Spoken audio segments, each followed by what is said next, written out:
हाँ जी प्यारे ਬੱਚਿਓ, ਪ੍ਰੈਕਟਿਸ ਸ਼ੀਟ ਨੰਬਰ 11 ਦੇ ਕੁਐਸਚਨ ਨੰਬਰ 18 ਤੇ ਆਪਾਂ ਪਹੁੰਚ ਗਏ ਹਾਂ।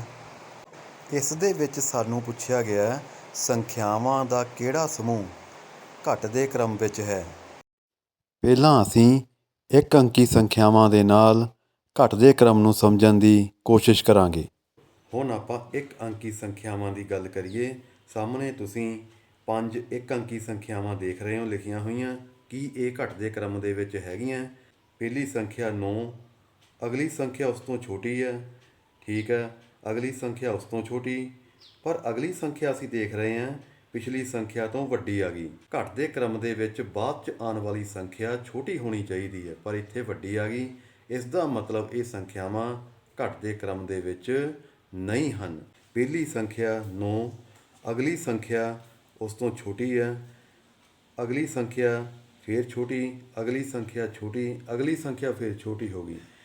ਯਾਨੀ ਇਸ ਸਮੂਹ ਦੇ ਵਿੱਚ ਅਗਲੀ ਸੰਖਿਆ ਆਪਣੀ ਪਿਛਲੀ ਤੋਂ ਛੋਟੀ ਹੁੰਦੀ ਗਈ। ਤਾਂ ਇਸ ਸਮੂਹ ਦੇ ਵਿੱਚ ਸੰਖਿਆਵਾਂ ਘਟਦੇ ਕ੍ਰਮ ਦੇ ਵਿੱਚ ਹੈਗੀਆਂ।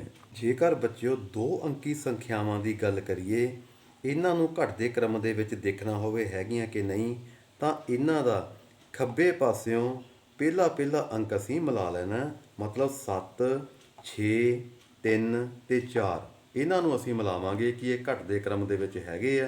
ਤਾਂ ਪਹਿਲਾ ਅੰਕ ਆ ਗਿਆ 7, ਅਗਲਾ ਅੰਕ ਆ ਗਿਆ 6 ਛੋਟਾ ਵਾ, ਅਗਲਾ ਅੰਕ 3 ਉਸ ਤੋਂ ਛੋਟਾ, ਪਰ ਅਗਲਾ ਅੰਕ 4 3 ਤੋਂ ਵੱਡਾ ਆ ਗਿਆ। ਤਾਂ ਇਹ ਸੰਖਿਆਵਾਂ ਘਟਦੇ ਕ੍ਰਮ ਦੇ ਵਿੱਚ ਨਹੀਂ ਹਨ। ਇਸ ਸਮੂਹ ਦੀਆਂ ਸੰਖਿਆਵਾਂ ਦੇ ਵਿੱਚ ਬੱਚਿਓ ਤੁਹਾਨੂੰ ਇਸ ਗੱਲ ਦਾ ਖਾਸ ਧਿਆਨ ਰੱਖਣਾ ਪਊਗਾ ਕਿ ਜਦੋਂ ਪਹਿਲਾ ਅੰਕ ਮਿਲਾਓਗੇ ਕਿਸੇ ਵੇਲੇ ਬਰਾਬਰ ਵੀ ਆ ਜਾਂਦੇ ਆ, ਤਾਂ ਫਿਰ ਅਸੀਂ ਕੀ ਕਰਾਂਗੇ ਆਓ ਦੇਖੀਏ।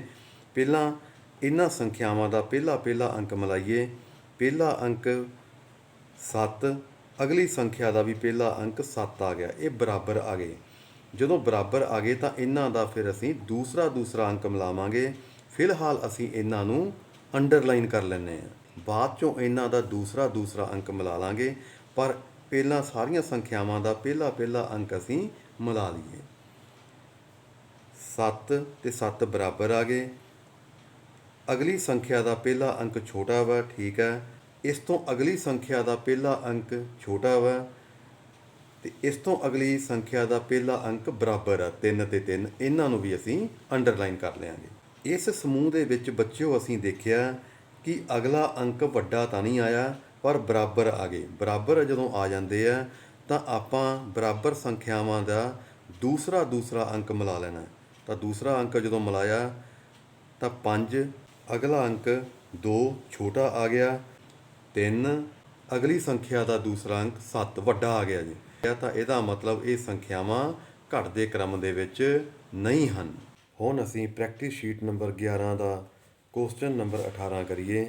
ਪਹਿਲੀ ਸੰਖਿਆ ਦਾ ਪਹਿਲਾ ਅੰਕ ਹੈਗਾ 2, ਅਗਲੀ ਸੰਖਿਆ ਦਾ ਪਹਿਲਾ ਅੰਕ 2 ਬਰਾਬਰ ਹੈ, ਇਸ ਤੋਂ ਅਗਲੀ ਸੰਖਿਆ ਦਾ ਪਹਿਲਾ ਅੰਕ 4, ਆ ਦੇਖੋ ਅਗਲੀ ਸੰਖਿਆ ਦਾ ਪਹਿਲਾ ਅੰਕ ਜਿਹੜਾ ਹੈਗਾ ਉਹ ਵੱਡਾ ਆ ਗਿਆ।